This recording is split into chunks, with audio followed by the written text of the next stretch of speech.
Assalamualaikum warahmatullahi wabarakatuh. Pada video kali ini akan dibahas tentang penulisan kata, yaitu kata depan, imbuhan, pemenggalan suku kata, kata ulang, kata majemuk, dan unsur serapan.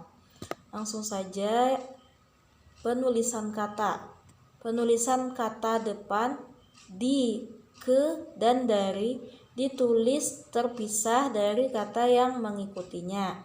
Gabungan kata yang sudah lazim dianggap sebagai satu kata, seperti kepada dan daripada. Contohnya, cincin itu terbuat dari emas. Dan contoh lagi, kain itu disimpan di dalam lemari. Nah, itu adalah kata depan di, ke, dan dari. Kemudian imbuhan. Imbuhan adalah bunyi-bunyi yang ditambahkan kepada kata dasar untuk mengubah atau menambahkan makna. Pada dasarnya, imbuhan-imbuhan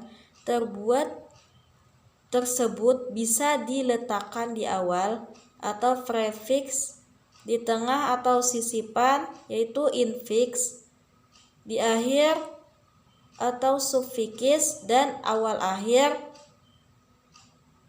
itu konfiks kata dasar. Kemudian kata ulang.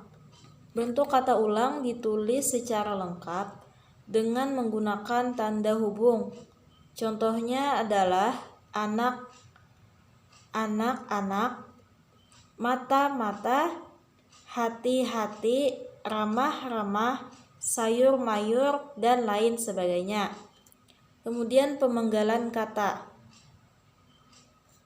Pemenggalan kata yang pertama, pemenggalan kata dasar dilakukan sebagai berikut. A. Jika di tengah kata ada huruf vokal yang berurutan, pemenggalan itu dilakukan di antara kedua huruf vokal. Contohnya, kata main, maka dipenggal menjadi ma tanda hubung in. Dan kata saat dipenggal maka menjadi sa tanda hubung at. Yang B, jika di tengah kata ada hubungan konsonan termasuk gabungan huruf konsonan di antara dua buah huruf vokal, pemenggalan dilakukan sebelum huruf konsonan. Contohnya, kata lawan, maka dipenggal menjadi la tanda hubung wan. Kemudian lagi contohnya, barang, maka dipenggal menjadi ba tanda hubung rang. Kemudian yang C, jika di tengah kata ada dua huruf konsonan yang berurutan, pemenggalan dilakukan di antara kedua huruf konsonan itu. Gabungan huruf konsonan tidak pernah diceraikan. Contohnya, kata mandi, maka dipenggal menjadi man tanda hubung di. Kemudian swasta, maka dipenggal menjadi swas tanda hubung ta. Kemudian lagi sombong, dipenggal menjadi som tanda hubung bong. Dan yang D, jika di tengah kata ada 3 huruf konsonan atau lebih, pemenggalan dilakukan di antara huruf konsonan yang pertama dan yang kedua dan huruf konsonan yang kedua. Contohnya, kata ikhlas, maka dipenggal menjadi ikh tanda hubung las.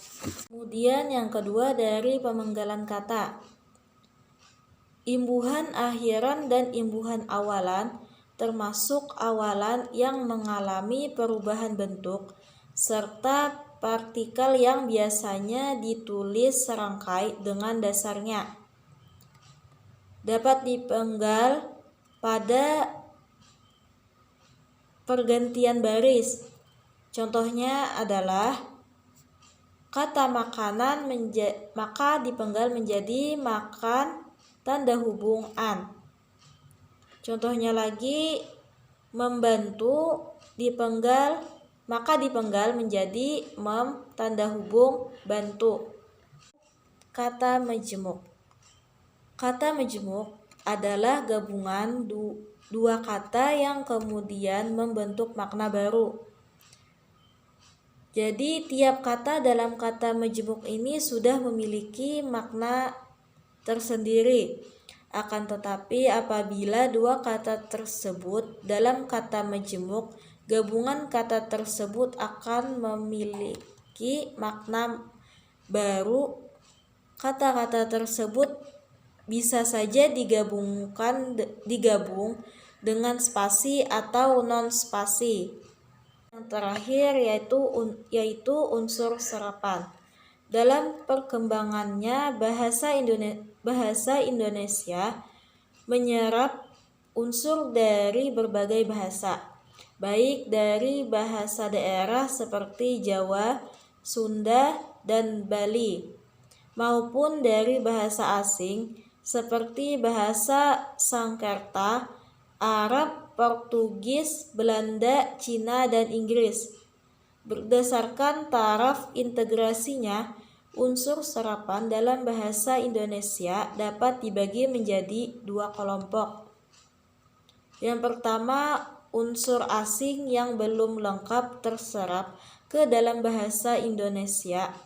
Unsur-unsur itu dipakai dalam konteks bahasa Indonesia, tetapi cara pengucapannya masih mengikuti cara asing. Dan yang kedua, bahasa yang sesuai dan pengucapannya yang terkalahkan dengan bahasa Indonesia. Dalam hal ini, penyerapan diusahakan agar ejaannya diubah seperlunya sehingga bentuknya masih dapat dibandingkan dengan bentuk aslinya. Itu saja yang dapat ulun sampaikan. Salah kata mohon dimaafkan. Wassalamualaikum warahmatullahi wabarakatuh.